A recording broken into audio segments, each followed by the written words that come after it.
Ini adalah video mengenai bab bab berapa ya ni? Bab 12 iaitu pengendalian data. Bab 12 saya tulis Bab 12 pengendalian data. Okey.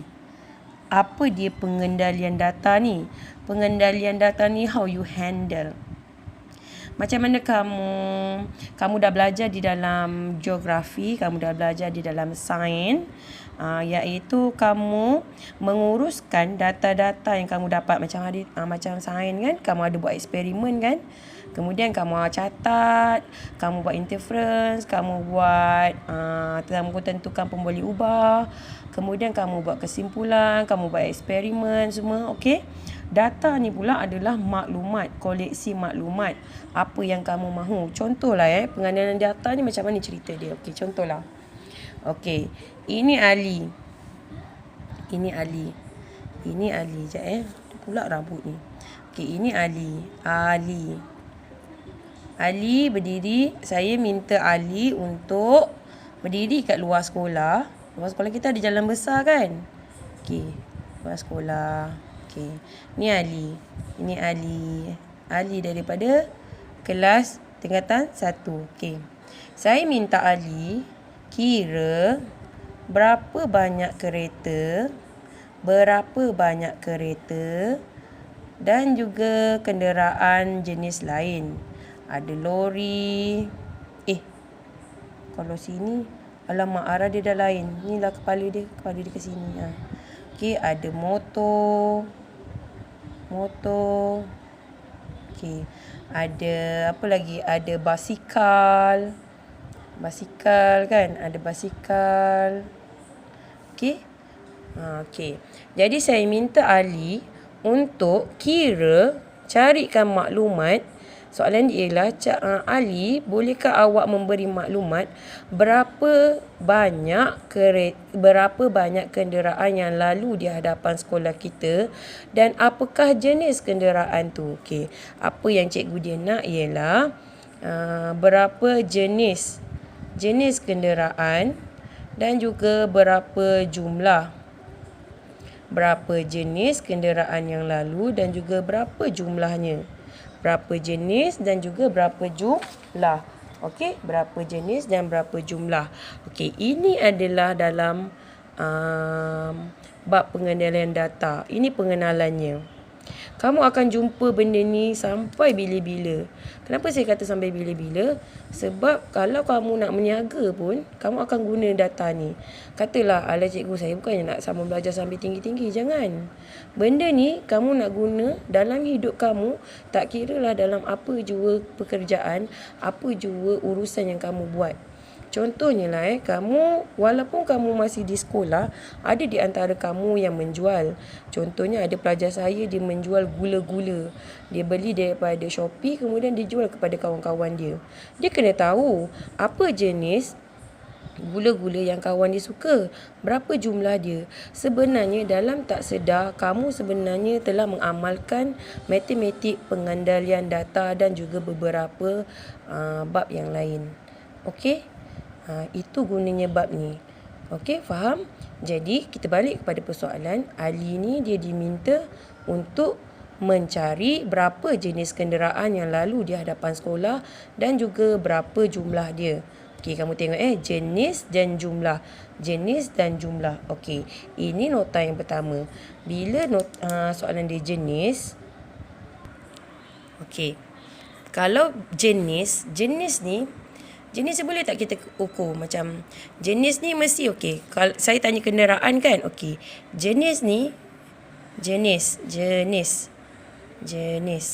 Okey, jenis ataupun apa kenderaan dia. Apa nak panggil Apa brand kereta yang lalu?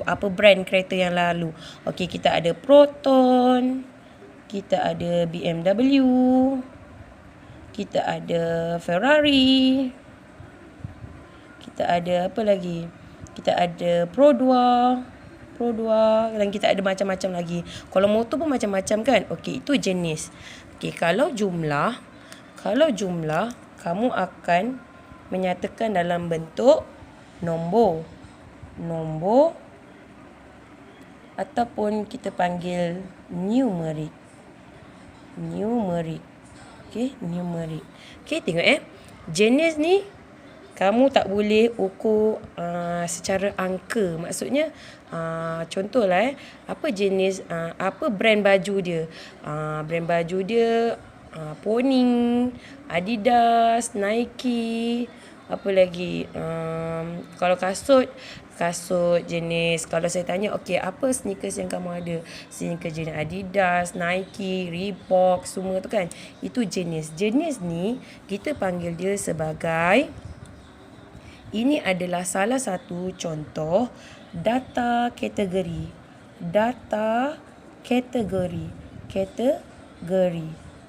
Okey? Data kategori ni dia mengukur ciri dan dia tidak boleh diukur secara angka. Dia tak boleh diukur secara angka. Maksudnya dalam jadual kita tulis kat sini jenis kan? Jenis, bilangan. Jenis ini adalah data kategori. Okey? Kemudian bila kamu kata jumlah ataupun bilangan ni, jumlah ataupun bilangan, kita panggil dia sebagai data numeric. Numeric. Data numeric. Okey, data numeric.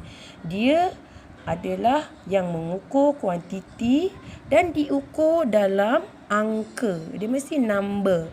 It must be number. It cannot be word. This one must be word or symbol or anything.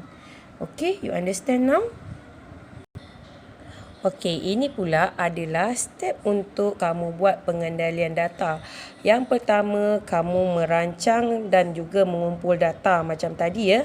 Ali dia pergi kat depan sekolah, dia catatkan jenis dan jumlah kenderaan yang lalu di hadapan sekolah.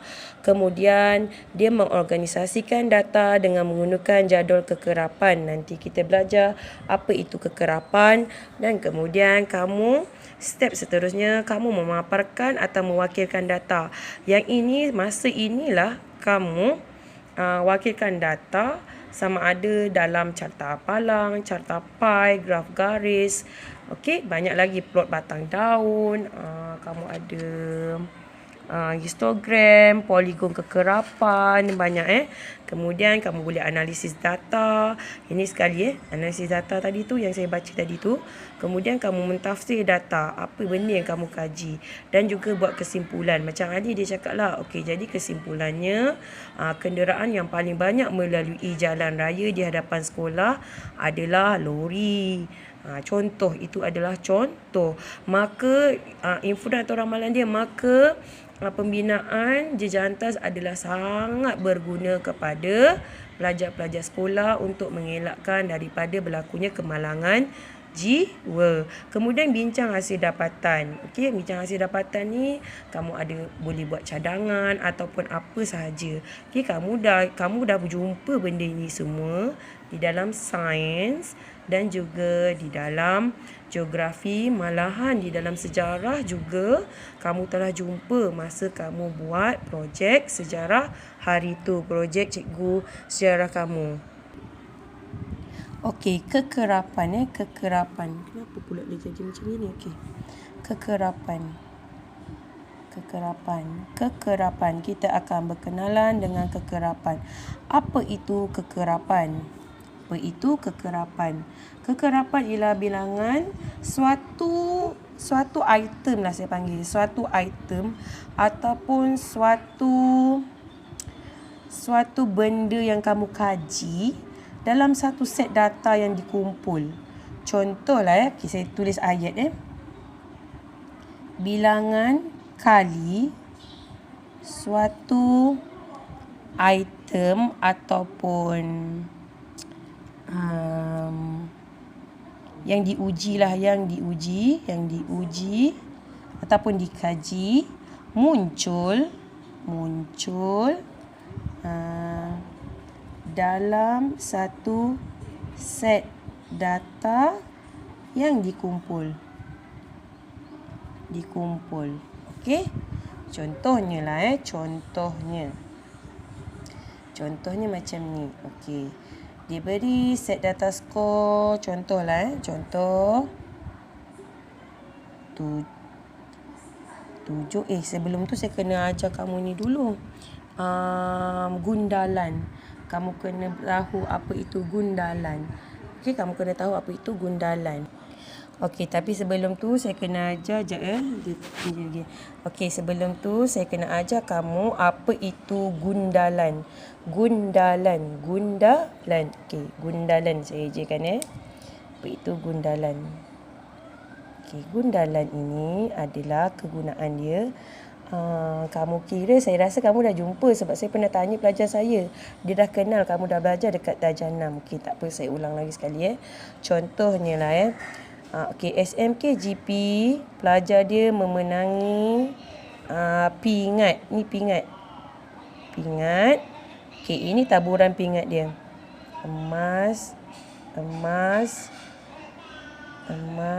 perak, gangsa, emas, perak, gangsa, perak, emas. Saya bagi 2 contoh Okey, yang ini contoh yang pertama. Ini contoh yang kedua. Skor markah. Maaf ada iklan kat Siti. Okey, skor markah. Katakanlah dalam satu pertandingan kuis kamu ada skor markah 7, 8, 5, 6, 9, 5, 6, 7, 8, 6, 5, 9. Okey, kita tengok Okey.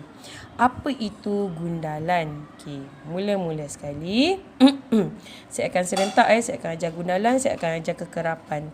Okey, mula-mula sekali kita buat data ni. Kita buat kotak. Apa-apa dalam data kita mesti buat kotak. Kotak dan data adalah kawan baik. Okey. Okey, yang ini jenis pingat. Yang ini gundalan. Sebelah gundalan baru kekerapan. Okey. Dia tak boleh kekerapan dulu baru gundalan. Okey, gundalan dulu baru kekerapan. Okey. Pingat ni ada 3. Emas, garis, perak dan juga gangsa. Okey. Ini tips dia Kalau dalam periksa, saya sampai tingkatan 5 saya buat benda ni, sampai ke matrik pun saya buat benda ni, sampai ke UKM pun saya buat benda ni. Okey. Bila kamu mengendalikan data, kalau kamu nak elakkan silap, kamu kira macam ni. Okey, gundalan ingat saya buat kamu tengok 1 palang. 1 palang. 1 palang. Kira yang emas je 1 palang. 1, 2, 3, 4 kan. Okey, yang ni yang kelima kan. 1. Potong sini. Okey, ingat ini cara kira gundalan. Gundalan ini sangat bagus sebab dia mengelakkan kamu tersilap kira dalam data. Okey, yang ini yang ke-6 kan. Buat satu batang yang baru. Okey. Kemudian pingat perak pula. 1. Okey. Kemudian kita ada lagi satu tercicir. Tengok. Kalau kita potong, kita perasan ada lagi satu tertinggal. Tu gunanya potong benda ni. Okey, potong. Okey, 1. Okey, kemudian gangsa. 1.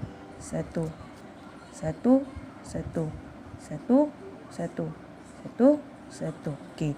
Jadi ini kekerapan dia berapa? Kira berapa banyak gundal, itulah kekerapannya. Ingat, kekerapan ni bilangan kali suatu item muncul dalam satu set. Tengok, emas ni dia muncul berapa kali dalam ni. Itulah dia maksud kekerapan. Faham? Kekerapan adalah berapa banyak kali data tu, emas tu muncul kat dalam data tu. Okey, berapa banyak pingat emas yang sekolah menengah Gelampatan ni dapat. Okey, macam ni kekerapan dia berapa? Kekerapan dia 6. Yang ini kekerapan dia berapa? 3. Yang ini 4. Okey, ini adalah beza gundalan dan juga kekerapan. Ini adalah data kategori. Ini adalah data numerik. Okey, faham dah sekarang? Okey, kita tengok contoh yang kedua. Tengok contoh yang kedua. Okey, kita buat jadual. Saya dah kata data dan juga jadual adalah kawan baik. Ini adalah skor. Ini adalah gundalan. Dan ini adalah kekerapan. Okey. Okey, skor dia ada 5, 6, 7, 8, 9. Okey. 5, 6, 7, 8, 9. Okey. Okey, saya tulis 5, 6, 7, 8, 9. Okey, mula. Gundalan 5. 1, 1, 2, 3. Okey, ada lagi? Tak ada. Okey, 6 pula. 1, 1, 2, 3. 7 pula. 1, 2, 3. Okey, kemudian 8. 1, 2. Okey, 9. 1, 2. Okey. Jadi yang ini kekerapan dia 3. Ini 3. 3, 2, 2. Okey, jadi bila kamu buat macam ni, kamu akan terselamat dari melakukan kesalahan. Jadi malam ni kita kenal gundalan dan juga kekerapan saja. Okey, kita akan berkenalan dengan gundalan dan kekerapan. Okey, kelas seterusnya saya akan kenalkan kamu mengenai carta-carta yang perlu kamu tahu untuk mengolah data dan juga menganalisis data. Okey, yang ini untuk kelas hari ini saja. Okey, thank you kelas.